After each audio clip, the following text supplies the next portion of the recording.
In today's FX markets, let's take a look at the Euro futures today as they're realizing a second day of strength. We're seeing them up nicely for a second consecutive day. And with that, we are now seeing the Euro futures pushing up to basically the highest level since early January. From a front month perspective, we're looking at the Euro now at 1.2255.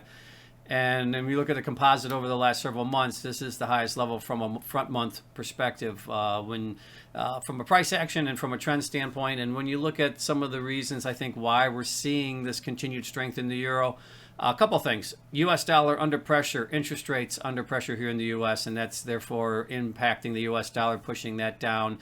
And when you look at the 10-year note now, 156 basis points in the 10-year, that's the lowest level in 2.5 months.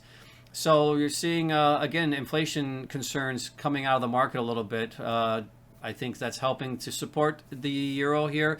Couple that with the Eurozone really showing signs of increased activity. Now, the PMI data last week was very strong, beating expectations. GDP numbers overnight coming out of Germany, pretty much in line.